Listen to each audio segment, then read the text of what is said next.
ചേരയെ തിന്നുന്ന നാട്ടിൽ ചെന്നാൽ നടുക്കണ്ടം തിന്നണമെന്നല്ലേ പറയാറ്. ഏത് നാട്ടിൽ ചെന്നാലും അവിടുത്തെ നിയമം പാലിച്ചില്ല എങ്കിൽ പണി കിട്ടുമെന്ന് ഉറപ്പാണ്. അങ്ങനെ ഇന്ത്യക്കാരിയായ രഞ്ജനി ശ്രീനിവാസനും ഒരു പണി കിട്ടി. അമേരിക്കയിൽ പഠിക്കാൻ പോയിട്ട് ഹമാസ് അനുകൂല മുദ്രാവാക്യവും വിളിച്ച സമരത്തിൽ പങ്കെടുത്താൽ ട്രംപ് വെറുതെ ഇരിക്കുമോ? ബാഗും തൂക്കി ഇന്ത്യയിലേക്ക് തിരികെ പറക്കുകയേ പിന്നെ രക്ഷയുള്ളൂ. നാട്ടിലേക്ക് മടങ്ങാൻ വിമാനത്താവളത്തിലൂടെ നടന്നു പോകുന്ന രഞ്ജനി ശ്രീനിവാസന്റെ ദൃശ്യങ്ങൾ ഇന്ന് വൈറലാണ്. പലസ്തീൻ അനുകൂല പ്രക്ഷോഭങ്ങളിൽ പങ്കെടുത്തതിനെ തുടർന്നാണ് ഇന്ത്യൻ വിദ്യാർത്ഥിനിയായ രഞ്ജനി ശ്രീനിവാസന്റെ വിസ അമേരിക്ക റദ്ദാക്കിയത്.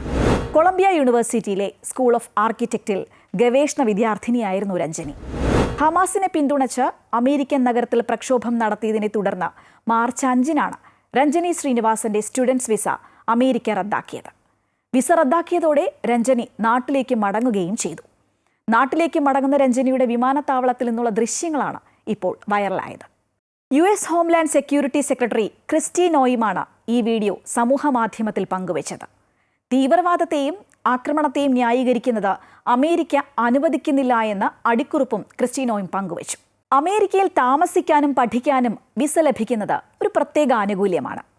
ആക്രമണത്തിനും തീവ്രവാദത്തിനും വേണ്ടി വാദിച്ചാൽ ആ ആനുകൂല്യം റദ്ദാക്കപ്പെടും. നിങ്ങൾ ഈ രാജ്യത്ത് ഉണ്ടാകരുതെന്നും ക്രിസ്റ്റി നോയും തന്റെ പോസ്റ്റിനടിയിൽ കുറിച്ചു. അഹമ്മദാബാദിലെ സെന്റർ ഫോർ എൻവയോൺമെന്റൽ പ്ലാനിംഗ് ആൻഡ് ടെക്നോളജിയിൽ നിന്ന് ബിരുദവും ഹാർവാർഡ് യൂണിവേഴ്സിറ്റിയിൽ നിന്ന് ബിരുദാനന്തര ബിരുദവും നേടിയ ശേഷമാണ് രഞ്ജനി ശ്രീനിവാസൻ ഗവേഷണത്തിനായി കൊളംബിയ സർവകലാശാലയിലെത്തിയത്. പലസ്തീൻ അനുകൂല പ്രക്ഷോഭങ്ങളിൽ പങ്കെടുത്തതിന് കൊളംബിയ സർവകലാശാലയിലെ മറ്റു ചില വിദ്യാർത്ഥികൾക്കെതിരെയും നേരത്തെ അമേരിക്ക നടപടിയെടുത്തിരുന്നു.